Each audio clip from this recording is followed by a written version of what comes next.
सिमाराव जी हो या अभी मोदी जी हो, सब लोग बोलते हैं गरीबी हटाओ। हमारा कहना है अमीरी लाओ, अमीरी लाओ। और अभी जो हो रहा है उसके लिए आपके आंख के अनार हो गए हैं। तभी सा सरकार से माइक पूछे तो लगता है माइक सरकारी था। गुलाबी नंबर प्लेट किसके लिए? सैलरी के भरोसे या सैलरी से 10 गुना? करप्शन या बिजनेस? केवल पढ़ाई या स्किल? पढ़ाई तो हमारा अधिकार है, वो कौन छीन लेगा रे? अरे क्या सुरक्षित रहेंगी उस देश में बेटियां जिसमें बलात्कारियों को भी बढ़िया वकील मिल जाता है? इस चंपारण की धरती से कहते हैं कि बदलाव आएगा तो यहीं से आएगा, क्योंकि ऐतिहासिक भूमि रही है बदलाव की शुरुआत करने के लिए। और अभी जो हो रहा है उसके लिए आपके आंख के अनार हो गए हैं। उस एप्लीकेशन में फेसबुक इंस्टाग्राम पर एक बटन दे दिया जाता है कि अमुक लड़का अमुक लड़की है, इसके फोटो को आप जिस तरह मिसयूज करना चाहिए। एक बार बटन दबाइए तो डांस करने लगेंगे, एक बार बटन लगाइए तो गले मिलने लगेंगे।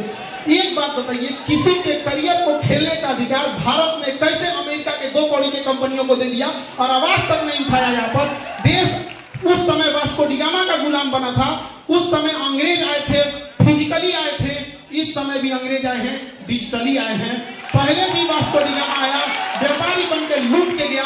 500 साल पहले की गलती गिनवाने के लिए आपके पास समय है कि अंग्रेजों ने ये किया, बाबर ने ये किया, दिल्ली सल्तनत वालों ने ये किया, विदेशी आक्रमणकारियों ने क्या किया। और अभी जो हो रहा है उसके लिए आपके आंख के अनार हो गए हैं। दुर्भाग्य है इस देश का कोई आवाज नहीं उठा पा रहा इस देश में। अब देखिए, याद रखिएगा, अकेला चना आंख फोड़ देता है, भाव नहीं फोड़ पाता है। एक बार याद रखिएगा, ये चंपारण की धरती है, अंग्रेजों के कान तक आवाज पहुंचा दी थी तो भारत सरकार है। आज बताओ, किसी कंपनी को हमने खिलवाड़ करने के लिए दे दिया और वह कंपनी बकायदा प्रचार कर रही है कि ये बटन दबाइए, इससे ये हो जाएगा। गांव में आज भी जो मोबाइल नहीं चलाता है वो एआई के यूज से हुए फोटोज को सही मान लेता है। और आज न जाने कितनों के साथ मिसयूज हो रहा है। बहुत सारे लोग, अब कोई फेमस चेहरा है तो लोग समझते हैं कि फेमस है, इसके साथ हो जा रहा है। लेकिन कोई गांव का साधारण आप जैसे लोग हैं जो अभी अपनी मुकाम नहीं पहुंचा पाए हैं, गांव तक सीमित है, तो गांव के लोग कहेंगे फलनिया का लड़का ऐसा कर रहा है। सोचिए कितना हद तक बर्बाद कर रहा है और हमारी सरकार को कानो कान खबर नहीं है। अरे क्या सुरक्षित रहेंगी उस देश में बेटियां जिसमें बलात्कारियों को भी बढ़िया वकील मिल जाता है? हम आपको कहते हैं कि कोई इस तरह का जघन्य अपराध किसी महिला को दहेज के लिए जला दे, किसी पे एसिड अटैक कर दे, रेप कर दे, अगर पढ़ने आए लात मार के भगा देंगे। नहीं पढ़ाएंगे तुमको, हम लोग नहीं पढ़ाएंगे। लेकिन हम वकील बिरादरी से भी कहते हैं, जब आपको पता चल जाता है केस क्यों लड़ लेते हैं, वो भी किसी के घर की बेटी है। जिस दिन वकीलों ने यह ठान लिया कि जघन्य अपराधियों के लिए हम केस नहीं लड़ेंगे, उस दिन अपराध वालों को 2 साल के अंदर सजा मिलेगी, 20 साल में नहीं। जिस साल अपराध हुआ सजा उसी साल जब मिलने लगेगी तो तब वो शहर होगा यहाँ पे। वरना ये स्मार्ट सिटी का क्या करेंगे जहां हमारी बहन बेटियां ही सुरक्षित ना हो? अरे हमारा सुंदर गांव ही लौटा दो जहां कोई किसी के साथ भेदभाव नहीं करता था। वो पुराना संस्कृति ही हमें लौटा दो। ये रख लो अपने स्मार्ट सिटी जहां कोई किसी का सब एक दूसरे से मतलब करते हैं। याद रखिएगा, इस चंपारण की धरती से कहते हैं कि बदलाव आएगा तो यहीं से आएगा, क्योंकि ऐतिहासिक भूमि रही है बदलाव की शुरुआत करने के लिए।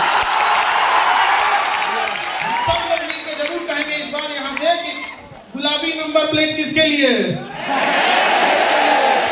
सैलरी के भरोसे या सैलरी से 10 गुना? करप्शन या बिजनेस?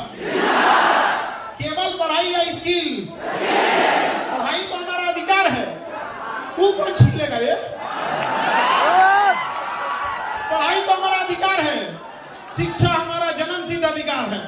उस समय स्वराज हमारा जन्मसिद्ध अधिकार था, इस समय शिक्षा हमारा जन्मसिद्ध अधिकार है और इसे हम लोग छीन के लेंगे, छाती पे चढ़ के ले लेंगे। अब क्या बिजनेस का अधिकार या बड़े बड़े पैसा कमाने का अधिकार कुछ चंद लोगों तक सीमित रहेगा? नहीं। देखिए कितना दुर्दशा की बात है। कल्पना कीजिए आप कि कोई एमबीबीएस का डॉक्टर हो, एम्स से पढ़ा हो और अपन टेटनस के इंजेक्शन लगाने के लिए लाइन में खड़ा रहे, तो लोग क्या कहेंगे? दे भाई ते कैसा डॉक्टर है। नहीं समझे? एमबीबीएस का डॉक्टर हो और अपन बेटा को इंजेक्शन में लाइन लगाने के लिए लाइन में खड़ा रहो तो कहेगा भैया तुम तो खुद ही डॉक्टर है, अपने बेटा को इंजेक्शन लगा दो। हंसेंगे कि नहीं हंसेंगे?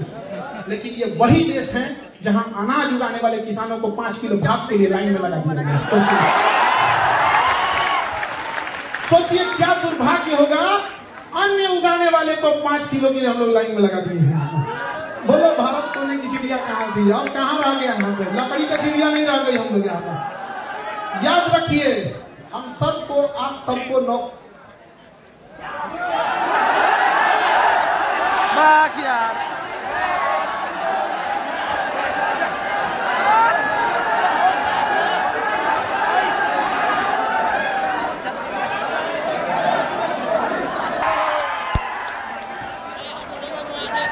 तनीसा सरकार से माइक पूछे तो लगता है माइक वो सरकारी था।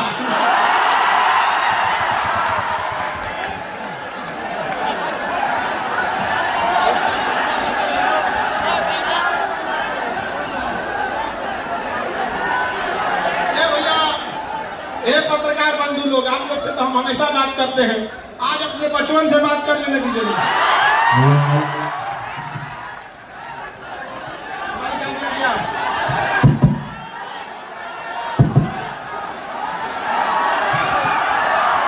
माइको नहीं सुन पाया था, बर्दाश्त नहीं कर पाया, बेचारा भूखा गया हुआ। देखिए जब दिल मिल जाता है तो इंसान को भूख प्यास नहीं समझ में आता है, लगता है अपने परिवार से बात कर रहे हैं आप। देखिए याद रखिए हम सब चाहे जहां भी रह जाएं, हमें एक बार लड़ाई लड़नी होगी अपने किसानों के लिए। याद रखिए आज का एक फैशन बन चुका है कि 4 व्हीलर उसके पास है जो अमीर है, 4 व्हीलर उसके पास हो जो अमीर है। जिस दिन ये देश तभी बदलेगा जब धोती कुर्ता और गमछा बांधा हुआ हवाई चप्पल पे बैठा किसान जब किसी 4 व्हीलर के शोरूम में जाके खोले और कहे हमको भी एक 4 व्हीलर चाहिए। अरे इस देश में बदलने की जरूरत क्या? महिलाओं की स्थिति में सुधार कीजिए, युवाओं की स्थिति को बदल दीजिए, किसानों को उनका हक दे दीजिए। देश में बचा कौन? बचा कौन फिर देश में? बाकी तो अमीरों को तो गुलामी में भी दिक्कत नहीं थी, अमीरों को तो गुलामी में भी दिक्कत नहीं थी। सबसे याद रखिएगा जिस तरह से हम सब ने मिलकर कोरोना के खिलाफ लड़ाई लड़ी थी, कोरोना के खिलाफ लड़े थे ना, उसी तरह से हमें गरीबी के खिलाफ लड़ाई लड़नी होगी। चंपारण की धरती से हम कहते हैं कि सरकार हम लोग को एक बात बोलती है, चाहे इंदिरा गांधी हो, चाहे अटल बिहारी वाजपेयी, गुजराल साहब हो, या फिर आपके नरसिम्हा राव जी हो, या फिर मोदी जी हो, सब लोग बोलते हैं गरीबी हटाओ। हमारा कहना है अमीरी लाओ, अमीरी लाओ। अरे कौन गरीबी हटा नहीं है तो हमको क्या पता, हमारे पास आंकड़ा रहेगा ना कि फला व्यक्ति अपनी गरीबी को हटा दिया। तो यहाँ से आप लोग को एक नारा लगाना होगा कि हमें गरीबी हटाओ, तो चिल्ला चुके हैं, अभी क्या करना है? अमीरी लाओ। अरे भैया हम लोग भात दाल के लिए और इतने छोटे छोटे आवश्यकताओं के लिए थोड़ी रहेंगे यहाँ पे। हमारे यहाँ बुजुर्गों को देख के देखिए बेचारों का शरीर झुक गया है यहाँ पर। उन्होंने पता है शरीर बुढ़ापे में कब झुकता है? जब पूरे जीवन अगर आपको कैल्शियम की कमी है, पूरे जीवन आयरन की कमी है, पूरा जीवन, तभी बुढ़ापा में आपका शरीर झुकेगा। तब सोचिए उसने पूरा जीवन काट दिया, पूरा जीवन काट दिया इस चीज को। तो ये बदलाव की धरती है, यहाँ से बदलाव दिखना चाहिए और वह बदलाव ऐसा होना चाहिए कि अंधा भी महसूस कर ले कि मेरा शहर बदला बदला सा लग रहा है। किताबों में वो बदलाव नहीं होना चाहिए और यह बदलाव जब भी होगा तो आप युवाओं से होगा।